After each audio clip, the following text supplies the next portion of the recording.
Once upon a time, there was a woman named Linnea.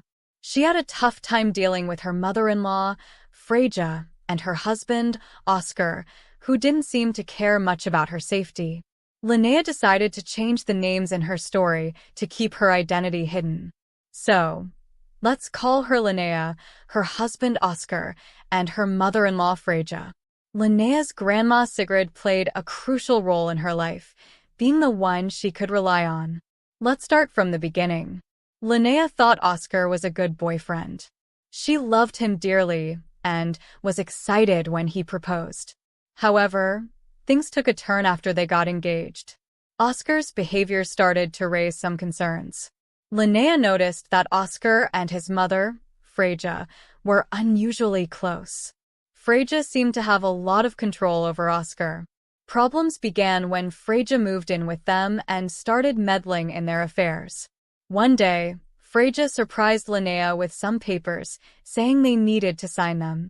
Linnea was puzzled and asked what they were.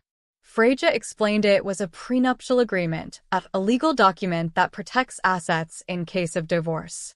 Linnea felt hurt and embarrassed. She hadn't been consulted about this agreement. She refused to sign it immediately. Oscar and Freyja argued that it was necessary to protect their assets, especially since Linnea earned less than Oscar. Feeling betrayed, Linnea sought solace in her grandmother Sigrid. She shared her troubles, and Sigrid expressed her concerns about Oscar's behavior. Despite this, Linnea insisted she loved Oscar and wanted to marry him. Sigrid advised Linnea to consider signing the prenup, but cautioned against revealing her family's wealth. She believed Oscar might not have the best intentions, and Linnea needed to protect herself. Despite Sigrid's warnings, Linnea remained adamant about marrying Oscar. She hoped their love would conquer all obstacles. But little did she know, more challenges lay ahead in her journey with Oscar and Freyja. Linnea promised her grandma Sigrid that she wouldn't tell anyone about their family's wealth. She believed Oscar was a good man who wouldn't take advantage of her. She trusted that if Freyja became too much, Oscar would protect her. However, Linnea soon realized she was mistaken about Oscar. He turned out to be a terrible husband, and Freyja's behavior was even worse than she had thought. Despite her initial hesitation, Linnea eventually gave in and signed the prenup. Looking back, she realized it was a wise decision. After they got married, Freyja's abuse escalated. Even with the prenup signed, she verbally and sometimes physically attacked Linnea. One incident stood out as a turning point in their marriage. One day, Linnea returned home from work to find Freyja demanding that she wash a bag of clothes. Linnea complied, not wanting to provoke Freyja or Oscar. But as she carried the heavy bag down the hall, Freyja deliberately tripped her. Linnea fell and hurt her ankle badly. Despite her cries of pain, Freyja laughed and left. Desperate for help, Linnea called Oscar and told him what happened. But to her dismay, he accused her of lying and hung up on her. Feeling abandoned and helpless, Linnea realized she couldn't endure the abuse any longer. Secretly seeing a therapist with her grandma's support, Linnea reached her breaking point. She knew she had to escape the toxic situation. What infuriated her even more was Freyja's cruel texts, mocking her pain and Oscar's refusal to stand up for her. Tragedy struck when Linnea's grandma passed away. Though saddened by the loss, Linnea found solace in knowing her grandma was no longer suffering. However, Oscar's indifference during this difficult time hurt her deeply. Things took a surprising turn when Linnea inherited a vast fortune from her grandma, $450 million. Oscar was shocked beyond belief when he found out. Suddenly, he started being overly nice to Linnea, which only confused her more. To Linnea's shock, Freyja appeared in her room one day, wearing a strange smile. Linnea couldn't help but feel uneasy, realizing she didn't know what Freyja was capable of anymore. Linnea was startled to find Freyja in her room, especially since no one had mentioned her visit. She couldn't shake off the discomfort of waking up to Freja's stare. What are you doing here, Freja? No one told me you were coming today. Why were you staring at me while I was sleeping? It's creepy, Linnea exclaimed.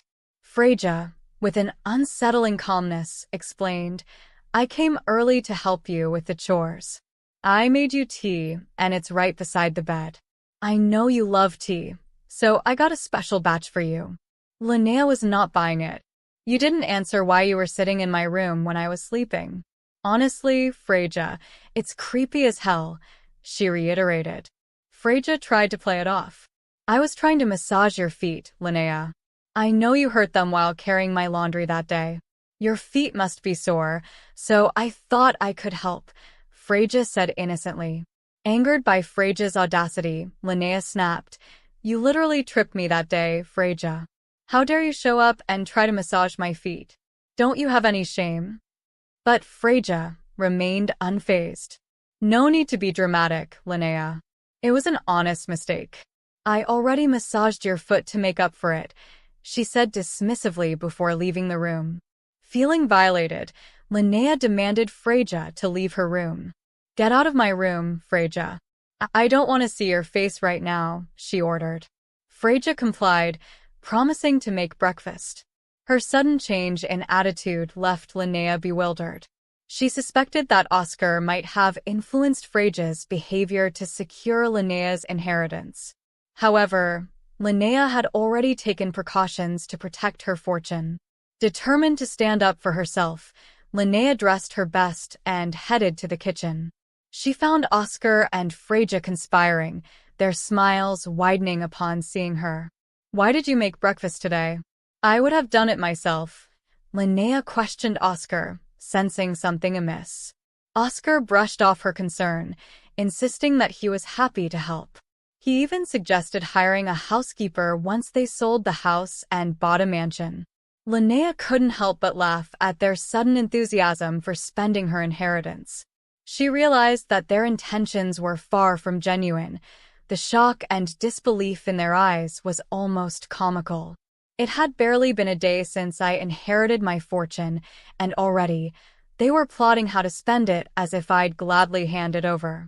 Did they really believe that one day of fake niceties could erase years of abuse? Freja and Oscar squirmed uncomfortably under my laughter, clearly realizing how absurd their sudden change in demeanor must have seemed. They held on to the hope that I'd forgive them instantly, blinded by the allure of my newfound wealth. After letting my laughter subside, I couldn't resist teasing them. Oh my. It's been just a day since I received my inheritance, and look at how drastically you two have changed your tunes. Money really does make a difference, doesn't it? Their discomfort was palpable as they tried to deflect with feeble excuses. We had no idea you were so fortunate. We would have treated you better if we knew, they claimed, attempting to guilt-trip me for not revealing my inheritance sooner. I listened to their chatter, amused by their audacity, as I casually retrieved the documents I'd been concealing. Freja and Oscar eyed them expectantly, thinking I was about to hand over control of my fortune. With a smirk, I corrected their assumptions. Actually, we're not millionaires. I am. The money is mine, inherited solely by me, I announced, relishing the shock on their faces. But they weren't about to let go so easily. But we're married. We share everything, they protested, clinging to the notion that my wealth was somehow theirs by association. Freja, in her typical manipulative fashion, appealed to our familial ties. As your mother-in-law, I'm family too. You should share with me, she insisted, conveniently forgetting her past mistreatment of me. I couldn't help but scoff at their hypocrisy. Funny how I've suddenly become your daughter now, isn't it? Until yesterday, I was just the witch your son married. And as for you, Oscar, you've been a terrible husband. I've filed for divorce, I declared, slamming the divorce papers on the table. Their initial disbelief quickly turned to panic as they scanned the documents, realizing I wasn't bluffing. What is this, Linnea? Why would you do this? They stammered, unable to comprehend that I had finally found the courage to break free from their toxic grasp. Their shock was a satisfying confirmation that they never expected me to stand up for myself. But it was too late for their apologies and empty promises. I was done playing their game, and now I held all the cards. Feeling their anger seethe, I couldn't help but confront them head-on. "Why are you surprised, Oscar? I warned you this was coming from the moment Freyja tripped me. I can't believe you're still stuck in the past. I've apologized for it, and it's done. But that doesn't erase the abuse I've endured. This isn't something I can just get over," I asserted. But their response only fueled my determination. "You expect me to forgive and forget? I'm divorcing both of you, and you won't see a penny of my inheritance," I declared, unable to believe I once loved such vile individuals. Their shock quickly turned to anger. "What's the use of divorcing me, Linnea? Your inheritance is our marital asset, so I'll get half of it anyway," Oscar sneered, clearly underestimating my resolve. But I had a trump card up my sleeve. "Did you forget about the prenup you and your mother forced me to sign? Most of my inheritance is protected by it," I reminded them. Their faces fell as they realized their mistake. The prenup was a way for them to abuse people and not face consequences, I observed, relishing their comeuppance. Unwilling to let me go without a fight, they threatened legal action. "You can't just decide on your own. I'll fight you in court," Oscar insisted, his tone dripping with malice. But I wasn't about to back down. "I have evidence of your abuse, Freyja. Confessions you made in texts," I countered, watching their faces pale at the realization of their vulnerability. Their apologies came in a frantic flurry, but I knew their contrition was insincere. They forgot that I had the power to put Joan in jail, I mused, seeing through their desperate pleas for forgiveness. Their attempts to manipulate me fell on deaf ears. I had endured enough, and now it was time for them to face the consequences of their actions. While Oscar and Freyja scrambled to salvage their situation, I was quietly biding my time, waiting for the perfect moment to make my move. Armed with the divorce papers, I left their house, determined to start anew. Oscar and Freyja pleaded with me to stay, urging me to talk it out like adults, but I had made up my mind. I was moving into my grandmother's house, a place of comfort and solace that now belonged to me. As I settled into my new home, Oscar and Freyja's attempts to change my mind fell on deaf ears. I held firm, reminding them of the consequences if Oscar refused to sign the divorce papers. Eventually, faced with the reality of their predicament, Oscar relented and signed, unwilling to risk his mother facing legal repercussions. But their troubles were far from over.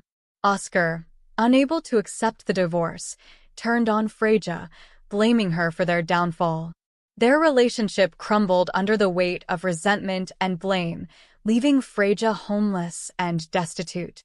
Meanwhile, I made it my mission to expose their true nature to the world, ensuring they faced the consequences of their actions. Through donations to women's shelters and advocating for victims of abuse, I sought to turn my ordeal into a force for good. With my inheritance wisely invested, I continued working at my old job, finding purpose and fulfillment in my independence. Though my journey had been fraught with challenges, I remained hopeful for the future, trusting that someday I would find someone worthy of my love and loyalty. In the months that followed, I immersed myself in rebuilding my life, one step at a time. While Oscar and Freyja wrestled with the fallout of their actions, I focused on healing and moving forward. My grandmother's house became a sanctuary, a place where I could reflect on the past and envision a brighter future. As I settled into my new surroundings, I found solace in the familiar sights and sounds that reminded me of cherished memories with my grandmother. Each room held a piece of her spirit, a reminder of her enduring love and wisdom. But amidst the tranquility of my grandmother's home, echoes of the past still lingered. The scars of abuse ran deep, leaving me grappling with feelings of betrayal and mistrust. Yet, with each passing day, I grew stronger, determined to reclaim my sense of self-worth and dignity. Meanwhile, Oscar and Freja's lives took a downward spiral. Stripped of their illusions of wealth and security, they faced the harsh reality of their own shortcomings. With their relationship in shambles and their reputations tarnished, they found themselves isolated and alone. Despite their attempts to reconcile, the rift between them only widened, fueled by resentment and regret. Their fall from grace served as a cautionary tale, a stark reminder of the consequences of greed and manipulation. As for me, I found purpose in advocating for others who had endured similar hardships. Through my donations to women's shelters and involvement in community outreach programs, I sought to empower survivors and break the cycle of abuse.